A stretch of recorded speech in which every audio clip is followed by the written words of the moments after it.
Ésaïe 38, verset 1er à 17. Lisons ensemble, comme d'habitude, frères et sœurs. En ce temps-là, Ézéchias fut malade à la mort. Le prophète Ésaïe, fils d'Amoth, vint auprès de lui et lui dit, « Ainsi parle l'Éternel, donne tes ordres à ta maison, car tu vas mourir et tu ne vivras plus. » Ézéchias tourna son visage contre le mur et fit cette prière à l'Éternel. « Ô Éternel, souviens-toi que j'ai marché devant ta face avec fidélité et intégrité de cœur, et que j'ai fait ce qui est bien à tes yeux. » Et Ézéchias répandit d'abondantes larmes. Puis la parole de l'Éternel fut adressée à Ésaïe en ces mots. « Va et dis à Ézéchias, ainsi parle l'Éternel, le Dieu de David, ton père. J'ai entendu ta prière, j'ai vu tes larmes. Voici, j'ajouterai à tes jours 15 années. Je te délivrerai, toi et cette ville, de la main du roi d'Assyrie. Je protégerai cette ville. Et voici, de la part de l'Éternel, le si auquel tu connaîtras que l'Éternel accomplira la parole qu'il a prononcée.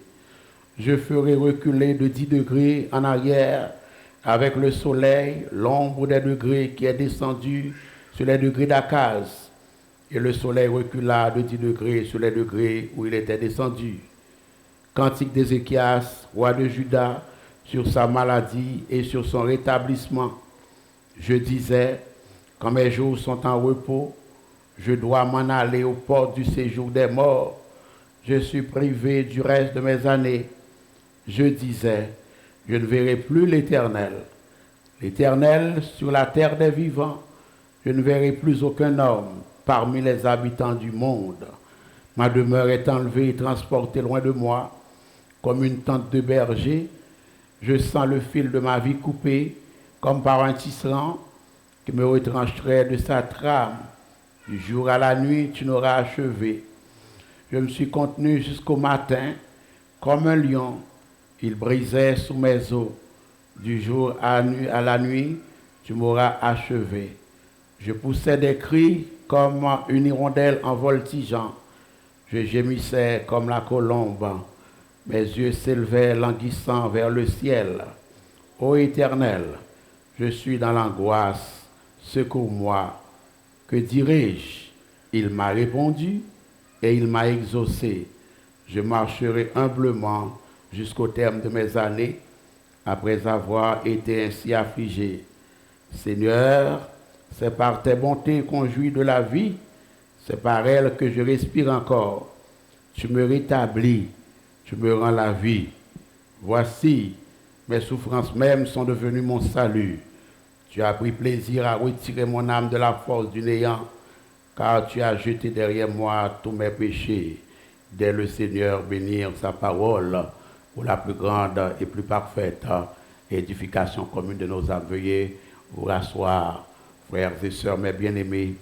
Je m'en voudrais de ne pas remercier les ministres de l'Église qui ont tenu les rênes de la congrégation durant mes 3 dimanches d'absence. Je veux remercier d'abord notre bien-aimé frère Samson au niveau de la prédication de la parole le dimanche 12, le frère Saint-Preux pour la prédication le 19 dernier, et je veux remercier le pasteur Rick qui n'est pas là, mais les autres ministres qui ont collaboré et entre eux pour faire avancer l'œuvre du Seigneur malgré l'absence de votre serviteur. Sachez que votre travail est pris à sa valeur et le Seigneur saura vous récompenser de votre persévérance à son œuvre. Soyez bénis pour votre générosité. L'expérience de la plénitude de la présence de Dieu. L'expérience de la plénitude de la présence de Dieu, c'est autour de ce sujet que je m'apprête à vous entretenir, frères et sœurs, mes bien-aimés en Christ. l'expérience de la plénitude de la présence de Dieu, c'est ce que le roi Ézéchias a eu la grâce de faire, frères et sœurs. Il a fait l'expérience. Ézéchias a fait l'expérience. Il a expérimenté la plénitude de la présence de Dieu. Et laissez-moi vous dire, de même que Ézéchias a pu expérimenter la plénitude de la divinité, de la présence de Dieu, vous et moi ce matin, nous sommes capables, par la grâce du Seigneur, de faire, d'expérimenter, si vous voulez bien, la plénitude de sa présence. Ézéchias était malade. Et l'Éternel Dieu lui fit dire par le prophète Isaïe qu'il mourra à moins. Il mourra. Ce n'est pas il mourra. C'est il mourra à moins d'une intervention surnaturelle pour contrer sa maladie. Versets 2 et 3, Ézéchias tourna son visage contre le mur et fit cette prière à l'Éternel. Ô Éternel, souviens-toi que j'ai marché devant ta face avec fidélité et intégrité de cœur et que j'ai fait ce qui est bien à tes yeux. Ma prière, c'est que chacun de nous soit capable, en son âme et conscience, de savoir, de se rappeler et de se tenir devant Dieu dans l'humilité et de lui dire, sur notre lit de mort, devant telle épreuve, devant telle situation, devant telle tempête, devant tel orage, Éternel, souviens-toi que j'ai marché devant ta face avec fidélité et intégrité de cœur. Que le Seigneur nous fasse la grâce, je n'ai pas prêché encore, je vais prêcher, que le Seigneur nous fasse la grâce d'être capable, en toute humilité, de présenter notre bilan spirituel à Dieu lors de nos temps difficiles, frères et sœurs. Ça va bien? Et j'ai fait ce qui est bien à tes yeux.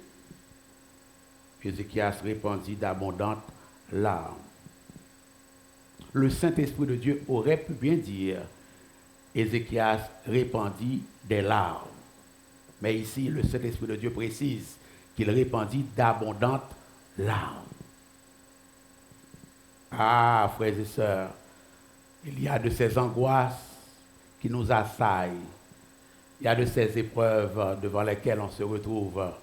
Non seulement nous allons pleurer, vous et moi, mais nous allons pleurer amèrement. Nous allons pleurer beaucoup, ça va? Mais heureusement, au milieu même de ces abondantes larmes qui nous environnent, que nous versons, là encore, nous pouvons faire l'expérience glorieuse de la présence de Dieu. Ça va? Dans sa détresse, Ézéchias a prié pour plaider sa cause devant le trône de Dieu, frères et sœurs.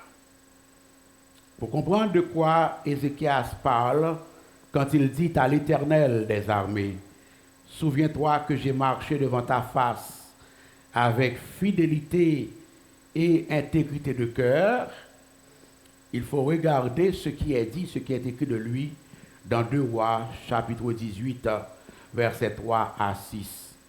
Dans 2 Rois 18, versets 3 à 6, la parole de Dieu dit à propos d'Ézéchias, il fit ce qui est droit. Tantôt c'est lui qui parlait de lui. Et ici c'est le Saint-Esprit de Dieu qui parle de lui. Ça va? Et c'est le Saint-Esprit de Dieu qui parle de son bilan spirituel. Il fit ce qui est droit aux yeux de l'Éternel, entièrement comme avait fait David, son père. Il fit disparaître les hauts lieux, il brisa les statues, il abattit les idoles et mit en pièces le serpent d'airain que Moïse avait fait, car les enfants d'Israël avaient jusqu'alors brûlé des parfums devant lui. On l'appelait Nehushkatan. Hein? Il mit, toujours Ézéchias, il mit sa confiance en l'Éternel, le Dieu d'Israël.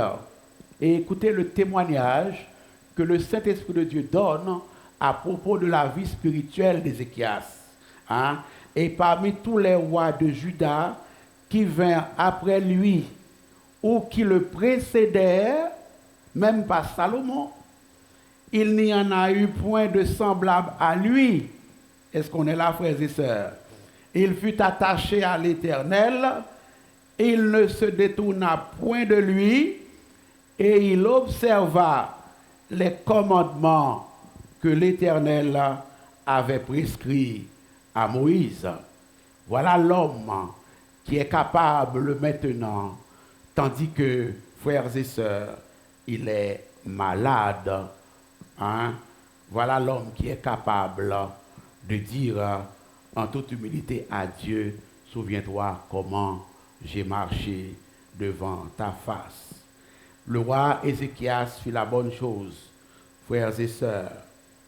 Il fait face à une situation impossible. Il fait face à une situation difficile.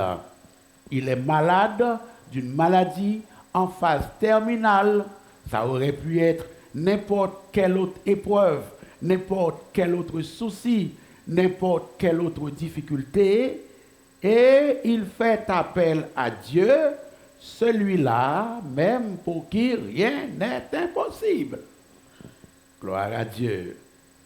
Quand vous êtes en désespoir de cause sur le chemin de la vie, vous devez faire la même chose que le roi Ézéchias, c'est-à-dire que vous devez vous tourner vers le Seigneur de gloire, vers le Seigneur de guérison, vers le Seigneur de relèvement, de réhabilitation, pour qui rien n'est impossible.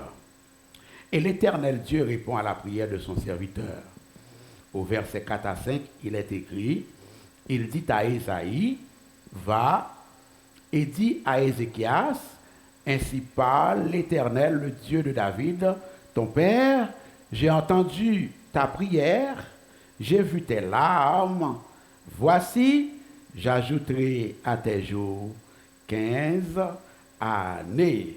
En d'autres termes, frères et sœurs, Dieu dit à son serviteur, je vais vous guérir de cette maladie en phase terminale. J'ajouterai 15 ans à votre vie. Est-ce que notre Dieu n'est pas grand, frères et sœurs? Quel est celui ce matin qui peut prolonger la vie d'un homme si ce n'est celui-là qui connaît chacun avant même sa conception dans le sein maternel? Dans le récit parallèle de 2 Rois 20, versets 1 à 11, nous lisons au verset 8 qu'Ézéchias doutait un peu. Hein? Mais vous allez voir que Dieu va compatir à sa faiblesse, comme il l'a fait pour Gédéon, comme il l'a fait pour Moïse. Vous allez le voir, Dieu va passer outre du doute de son serviteur pour le bénir. Frères et sœurs bien-aimés, en ce que il a demandé à Dieu un signe qui lui confirme que Dieu va effectivement le guérir, que Dieu va effectivement rajouter 15 années d'existence à son existence, 15 années de vie à sa vie, gloire à Dieu, et gloire au Seigneur, et que Dieu va effectivement le guérir.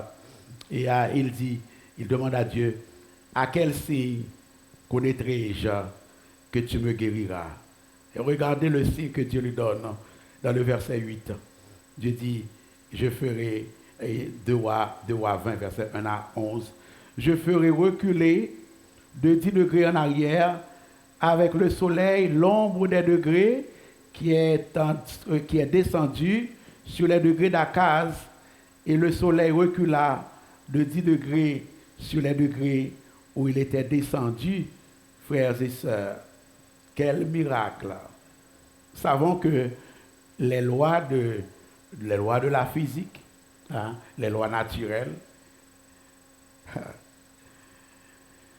existent. Hein? Les lois de la physique, les lois naturelles, les lois de la biologie, les lois de la chimie, non, mais les lois mathématiques, hein, soutiennent, hein, participent, hein, au maintien en vie, hein, de la création de Dieu, de l'univers. Hein. Selon ces lois, le soleil ne se déplace pas. Hein. Même si vous sentez le soleil l'a déplacé, mais c'est la terre qui a déplacé. Vous songez ça? Le soleil ne se déplace pas. C'est la terre qui est en mouvement. La terre est en mouvement de rotation, comme on dit, et la terre est en mouvement de révolution. Vous vous souvenez de votre livre de géographie? La terre est en mouvement de rotation, hein, et la terre est en mouvement de révolution. Elle tourne sur elle-même et elle tourne autour du soleil, d'après les lois de la physique. Hein. Mais à l'encontre des lois de la physique, à l'encontre des lois de la science, à l'encontre des lois de la cosmologie, Dieu fait reculer le soleil de 10 degrés sur les degrés où il était descendu. C'est son serviteur qui lui a demandé un signe, qui le guérira, qu'il rajoutera 15 années à ses jours. Eh bien, Dieu a décidé de lui donner un signe. C'est-à-dire que Dieu a fait l'impossible possible sous ses yeux. Gloire à notre Dieu. C'est contraire aux lois de la nature, mais Dieu l'a fait. Le soleil a reculé. Ça va l'église? Ce n'était pas normal, mais Dieu l'a fait. Écoutez, ma prière, c'est que Dieu fasse une chose qui n'est pas normale dans ta vie. Je prie que Dieu fasse une chose anormale dans ta vie ce matin, au nom de Jésus. En tant que créateur de l'univers, en tant que créateur des lois de la nature, il est capable de modifier ces lois. Il est capable de les suspendre pour sa gloire quand il le veut. C'est ce qu'on appelle un miracle. Un miracle, c'est quelque chose contre nature. C'est quelque chose anormal. Nous sommes un peuple de miracles. Nous sommes un peuple de miracles. Nous connaissons ce que ça veut dire le miracle. Nous savons que le miracle est possible. Et nous comprenons très bien que nous vivons par miracle. Si notre Dieu a créé le monde par sa parole, ce n'est pas un problème pour lui de faire ce qu'il veut de ce monde. Dieu peut faire de ce monde, de mon corps, de ton corps, de tout ce qu'il a créé, de tout ce que vous et moi, nous avons inventé. Il peut en disposer comme il veut. OK? Il peut faire de son existence ce qu'il veut. Il peut faire dans son existence ce qu'il veut. Il peut faire par son existence ce qu'il veut. Il peut faire à travers son existence ce qu'il veut. Et il peut faire ce qu'il veut pour son existence. Pourquoi? Parce que pour lui, l'existence est connue d'avance. Gloire à notre Dieu. Dieu n'est pas soumis ce matin aux lois médicales, par exemple. Dieu n'est pas soumis ce matin aux lois des finances. Dieu n'est pas soumis ce matin aux lois des juridictions, des différentes juridictions de notre pays.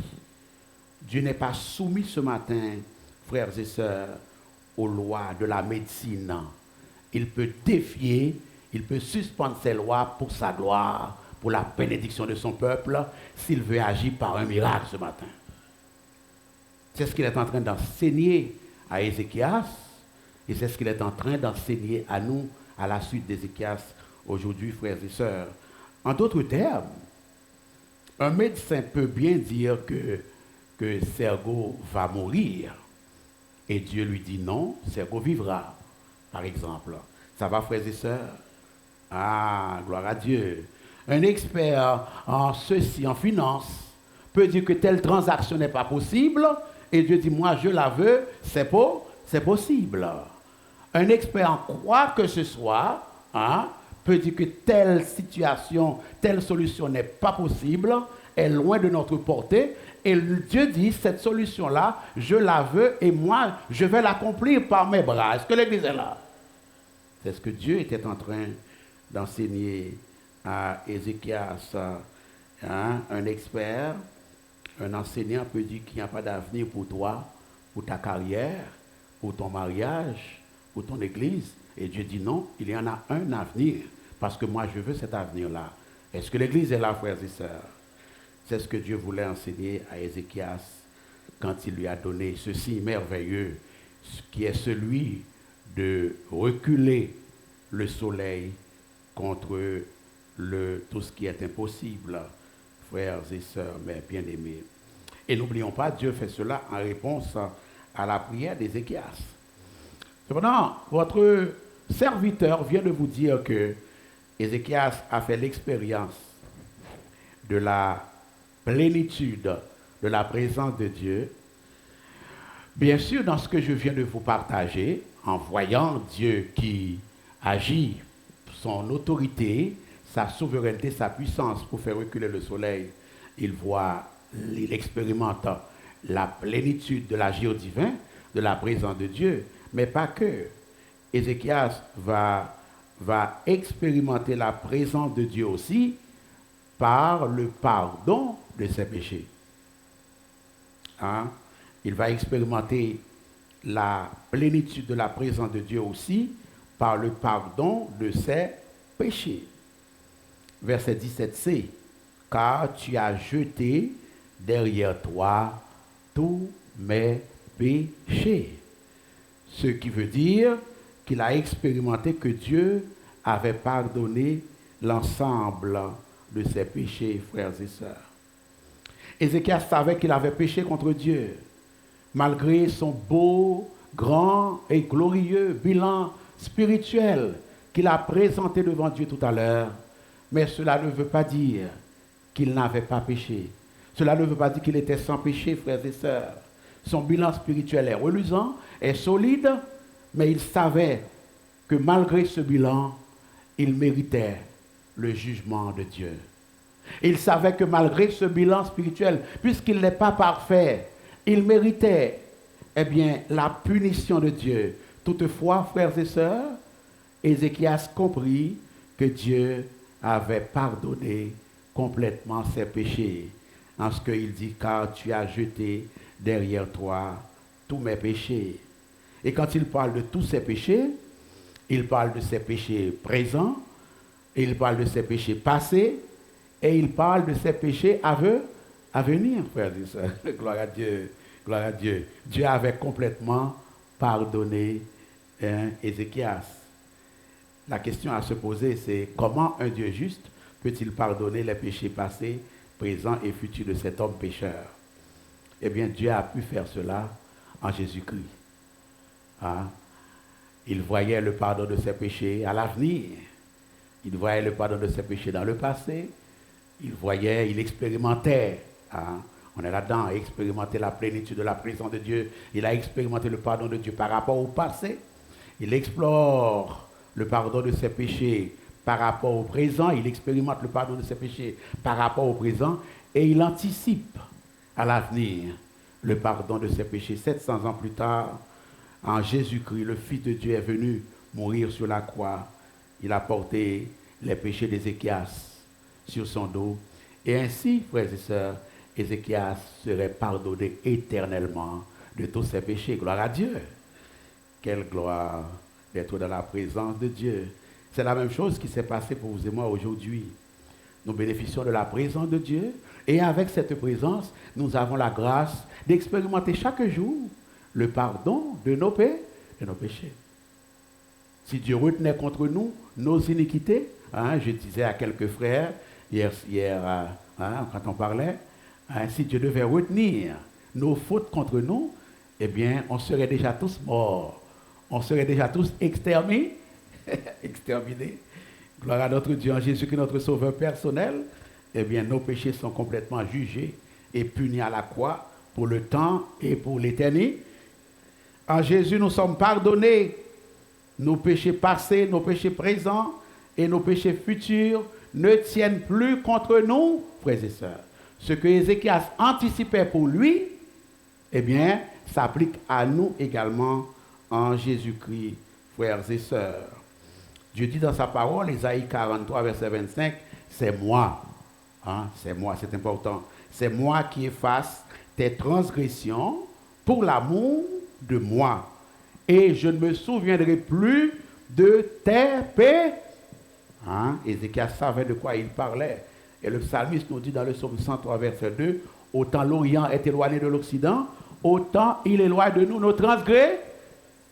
Gloire à notre Dieu. On peut dire comme lui, hein, à la faveur du verset 17c, on peut dire comme lui, hein, Dieu a jeté derrière nous tous nos péchés. Ce matin, nous pouvons avoir beaucoup de problèmes à gérer, beaucoup de difficultés, beaucoup de frustrations, beaucoup de difficultés, hein, beaucoup d'épreuves, on va dire. Mais de savoir que Dieu a jeté tous nos péchés derrière lui, hein, devrait constituer un élément qui nous permet d'aller de l'avant, frères et sœurs, hein, de tenir bon dans nos épreuves, parce que la plus grosse de nos épreuves est réglée, à savoir la dette de nos péchés qui est payée par le sang de Jésus. Ça va, frères et sœurs? Gloire à notre Dieu. Certains d'entre nous ressentent parfois le fardeau de la culpabilité de nos péchés. Hein? Ah, parfois nous arrivons un dimanche matin dans un temps de prière, sur nos lits à la maison, assis, couchés, nous arrivons avec un souci, nos culpabilités, nos péchés dans la présence de Dieu. Mais en vérité, frères et sœurs, je peux vous dire ce matin, ce n'est plus nécessaire d'arriver un dimanche matin, hein, de vous jeter en prière à la maison. Ce n'est plus nécessaire d'avoir vos culpabilités dans votre dos, dans votre tête, dans votre esprit. Elles ne sont plus à vous, elles sont à Dieu et Dieu ne s'en souvient plus. Ça va l'église? Gloire à notre Dieu, gloire à notre Dieu. Vous n'avez pas à ressentir de la culpabilité dans la présence de Dieu ce matin, si seulement et seulement si vous avez sincèrement confessé tous vos péchés à Dieu.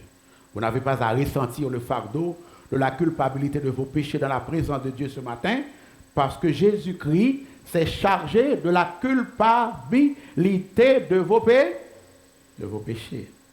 Et mieux encore, il a pris le jugement et la punition que vous méritiez, qui vous était destiné. Ça va? Il a expérimenté la présence de Dieu dans une manifestation de gloire à travers un miracle que Dieu a opéré. Il a expérimenté et à la plénitude de la présence de Dieu dans le pardon de ses péchés. Mais cet homme de Dieu, Ézéchias, a expérimenté également la présence de Dieu dans la délivrance que Dieu lui a accordée. Voici, verset 17, voici mes souffrances même sont devenues mon salut. Ça va? Salut, c'est délivrance. Tu as pris plaisir à retirer mon âme de la force du néant. Ici, nous avons un langage de délivrance. Mes souffrances sont devenues mon salut.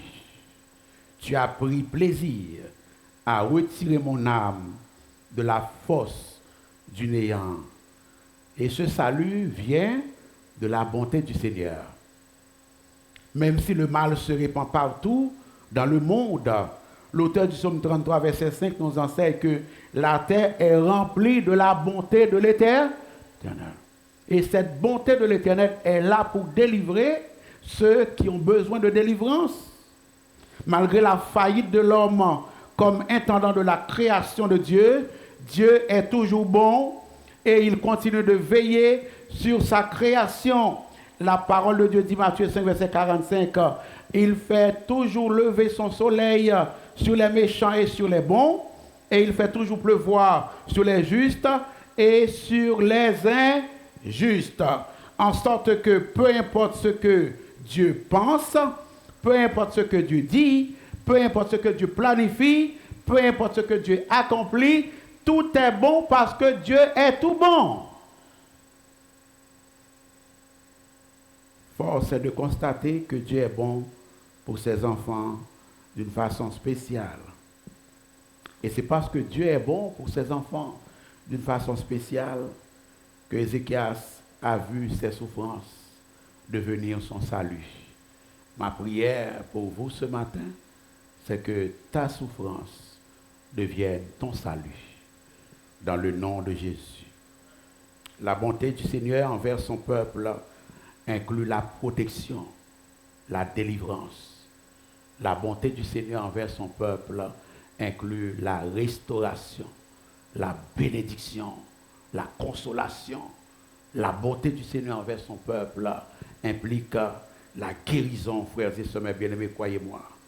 Psaume 33, verset 18 à 19. Voici l'œil de l'Éternel est sur ceux qui le craignent, sur ceux qui espèrent en sa bonté. Voici pourquoi. Afin d'arracher leur âme à la mort et de les faire vivre au milieu de la famine. C'est exactement ce qu'il a fait pour son serviteur. Alors, ce matin, peu importe la tournure des événements, peu importe la tournure des circonstances, je viens dire, Dieu m'envoie dire à son peuple, restez ferme autant que possible, affichez un beau sourire parce que les yeux de l'Éternel sont sur toi. Est-ce que l'Église est là? Vous avez peut-être traversé des tempêtes. Vous êtes peut-être en train de traverser des tempêtes, Dieu le sait. Vous allez traverser peut-être des tempêtes. Toutefois, n'ayez pas peur, car les yeux de l'Éternel sont sur toi. Ça va? Ce sont les desseins de Dieu, en finale, eh bien, qui se réaliseront. Celui qui te garde ne sommeille point. Ça va, l'Église? Dieu ne permettra point que ton pied chancelle. Quoi qu'il arrive, eh bien, affichez un sourire. Affichez de l'optimisme chrétien parce que vous servez un Dieu fidèle. Ça va, l'Église? Il a expérimenté le pardon de ses péchés.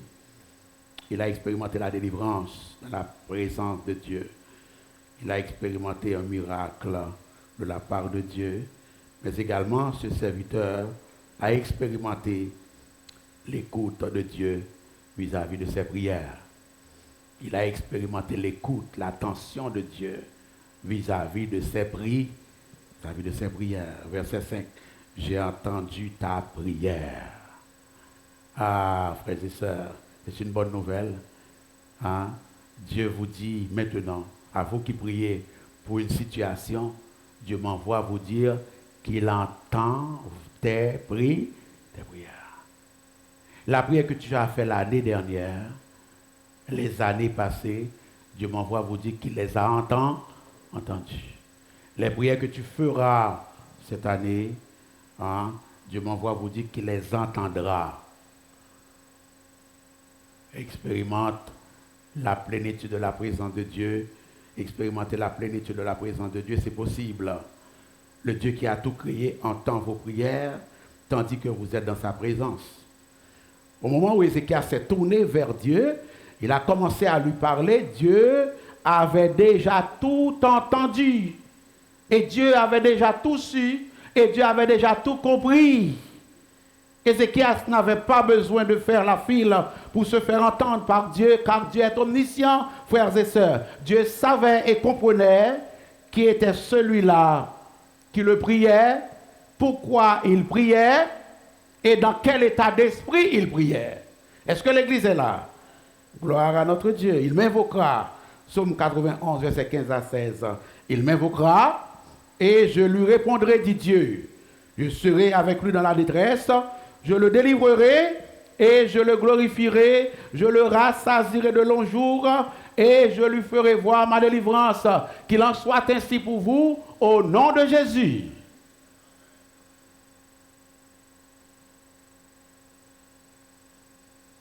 Vous avez déjà toute l'attention de Dieu avant même de vous jeter en prière oratoire. Pourquoi? Parce que cela fait partie du plan de Dieu pour ses enfants. L'attention de Dieu, l'écoute de Dieu, l'exaucement de Dieu de nos prières font partie de nos bénédictions spirituelles en Jésus-Christ. Voilà pourquoi chaque fois que vous vous rendez à vos rendez-vous de prière avec Dieu, vous devez aller à ce rendez-vous avec tous vos soucis, tous vos fardeaux, tous vos projets, tous vos rêves, tous vos besoins, toutes vos craintes, toutes vos aspirations, et vous devez prendre la Bible avec vous pour méditer sur la parole de Dieu tandis que vous priez à Dieu. Ça va l'église? La certitude que Dieu écoute nos prières doit donner de la vitalité à notre vie de prière ce matin. Est-ce que l'église est là? Je répète, la certitude que Dieu écoute nos prières, que nous pouvons expérimenter la plénitude de Dieu en sa présence par l'écoute de nos prières, doit, travailler, doit donner de la vitalité à notre vie de prière. Le fait de savoir, on va dire de toute façon, le fait de savoir que nos prières ne sont pas en vain dans le Seigneur doit nous encourager à la prière. Gloire à notre Dieu. Prenons l'habitude de planifier le plus possible nos moments de prière avec Dieu. Prenons l'habitude de passer du temps de qualité avec Dieu dans la prière pour exprimer à Dieu ce que nous vivons, ce que nous ressentons, ce que nous avons sur le cœur et ce qui nous semble trop lourd à supporter. Il a expérimenté le pardon de ses péchés, il a expérimenté la délivrance, il a expérimenté l'écoute de ses prières. Mais Ézéchias aussi a expérimenté les compassions de Dieu. Quand Dieu lui dit au verset 5, « J'ai vu tes larmes. » Ça va l'église? J'ai vu tes larmes. Gloire à Dieu. Oh, frères et sœurs. Dans un monde de solitude, on ne sait plus à qui se fier, à qui se confier. N'est-il pas merveilleux que Dieu nous dise, il a vu, il voit, ou bien il a vu nos larmes? N'est-il pas merveilleux que Dieu puisse dire à son Église ce matin qu'il a vu tes larmes? Quel réconfort pour nous, frères et sœurs, de savoir que Dieu voit nos larmes ce matin. Des larmes, il y en a tellement. Ah, dans un monde qui devient si difficile, dans un monde si incertain, oh, dans un monde rempli de déceptions, de douleurs, de souffrances, que de larmes il nous arrive, frères et sœurs, de couler de nos yeux. Et maintenant, quel réconfort pour nous de savoir que Dieu voit nos larmes. Peut-être que durant la semaine, certains d'entre nous ont pleuré seuls pour une situation qui nous dépasse. Peut-être qu'il y en a parmi nous qui ont pleuré ce matin seuls pour une situation douloureuse que nous ne pouvons pas changer. J'aimerais vous dire que Dieu a vu vos larmes. Il a vu vos larmes. Mieux encore, il ne les a pas seulement vues, mais il se soucie de vos larmes. Dieu se soucie de nos larmes. Dieu n'est pas indifférent à nos larmes. C'est le sens de voir ici. Voir ici, ce n'est pas voir, j'en connais un, j'en connais un. Voir signifie que Dieu prend tes larmes en charge. Est-ce qu'on est là, frères et sœurs? Pour Ézéchias, j'ai entendu votre prière, j'ai vu vos larmes. Ça nous a besoin encore, frères et sœurs. Et pour Ézéchias, la conséquence est double. D'abord, Ézéchias a vu que Dieu l'aidait, Dieu l'a rassuré quand il était faible, quand il a demandé un signe à Dieu pour lui confirmer que Dieu va le guérir. Et Dieu lui a donné un signe en faisant reculer le soleil. Là, Dieu a vu, Dieu a compati à sa faiblesse. Mais Dieu a compati aussi, frères et sœurs, au fait que son serviteur, était dans les pleurs, dans les larmes. Et Dieu a volé au secours de son serviteur. Écoutez-moi, Dieu ne vous laissera jamais seul dans vos larmes. Dieu ne vous laissera jamais seul dans vos doutes. Dieu ne vous laissera jamais seul dans vos faiblesses et il vous aidera toujours car il est Dieu. Dieu peut amener un autre disciple, un autre frère, une autre sœur à vous parler. Dieu peut vous envoyer un passage de l'Écriture. Dieu peut vous envoyer un verset. Dieu peut vous envoyer un chant. Dieu ne vous laissera jamais seul. Vous aurez toujours la grâce d'expérimenter la plénitude de la présence de Dieu en voyant Dieu prendre en charge vos soucis ce matin. Gloire à Dieu. Et le reste, vous le connaissez. J'ajouterai 15 ans à votre vie. Vous savez ce que Dieu dit ici? Dieu dit, soyez guéris. soyez guéris. Dieu vous dit, soyez guéris l'oratoire.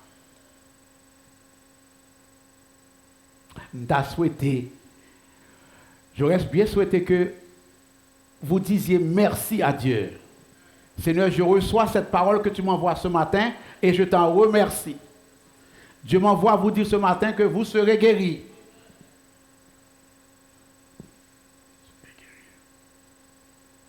Souvent de fois, il nous arrive de penser à la mort. C'est bien de le faire. Nous ne sommes pas venus ici pour rester éternellement. Hein? Vous connaissez notre ligne doctrinale en l'oratoire. Hein? Nous vivons sur la terre. Hein? Nous passons l'éternité sur la terre. Vous connaissez la ligne doctrinale de l'Église. Nous passons l'éternité sur la terre. Pas dans le ciel. OK? Donc, le monde, c'est pas la caille, hein? OK? Le monde, c'est pas la caille dans le ciel, m'a parlé, mais m'expliquer qui ciel? Nous pas de jambes dans le ciel. Nous ne sommes jamais au ciel, alors nous ne passerons pas l'éternité au ciel. Le jardin d'Éden n'est pas le ciel. Est-ce qu'il est là? Alors nous n'avons pas été dans le ciel, nous ne serons pas dans le ciel, dans un sens. Mais nous serons dans le ciel parce que le ciel descendra du ciel. Le ciel s'établira sur la terre. Et dans le ciel qui descendra d'auprès de Dieu, sur la terre, nous entrerons dans ce ciel-là, sur la terre. Est-ce que l'Église est là? Bien sûr, on comprend. Hein? Tout le monde comprend la théologie à matin. Alors, ça me voulait dire, nous sommes de passage dans ce sens-là. Le monde, ce n'est pas la caille. Un jour viendra où, même si je prie nuit et jour, il faut me bâtir. C'est ça, c'est pas ce que tu avais dit. Hein? À 180, à 160, là, même si toute femme spirituelle ici au prier, moi, il faut m'aller quand même, pas vrai? À 160, à 180, pas vrai? Répondez-moi l'oratoire. À 180, à 200 ans. Même si vous priez contre moi, il faut m'aller, pas vrai? Ah. Mais en attendant, Dieu me donne la garantie qu'il peut me guérir, qu'il peut m'éviter la mort, lorsque je lui sers fidèlement, et puis pour sa gloire, il veut le faire pour moi. Est-ce que l'Église est là? Ça me voulait dire. Je termine. La plénitude de la présence de Dieu se traduit ce matin pour Ézéchias par le fait qu'il a expérimenté le pardon de ses péchés, c'est-à-dire la grâce de Dieu. Est-ce que l'Église est là? Je vais expliquer la plénitude là qu'on est là. Il a expérimenté la délivrance, c'est-à-dire la bonté de Dieu. Est-ce qu'on est là? Il a expérimenté l'attention de Dieu à ses prières, eh bien, l'écoute de Dieu à ses prières, ou l'attention de Dieu. Là, il a expérimenté la fidélité de Dieu. Est-ce que l'Église est là? Hein? L'expérience de la plénitude de la présence de Dieu. La présence de Dieu, c'est sa grâce. La présence de Dieu, c'est sa bonté. La présence de Dieu, c'est sa fidélité. Et il a guéri son serviteur, puissance, bonté de Dieu, mais également, frères et sœurs, il a expérimenté la compassion de Dieu en ce que Dieu a vu ses larmes et Dieu s'est occupé de ses larmes. Est-ce que l'Église est là? Donc il a expérimenté la compassion de Dieu. Ma prière pour vous ce matin, l'oratoire, c'est que Dieu vous fasse la grâce de continuer à expérimenter en sa présence sa grâce, sa bonté et sa puissance, sa fidélité et ses compassions. C'est possible pour ceux qui servent Dieu fidèlement. D'ici là, soyez bénis, peuple du Seigneur.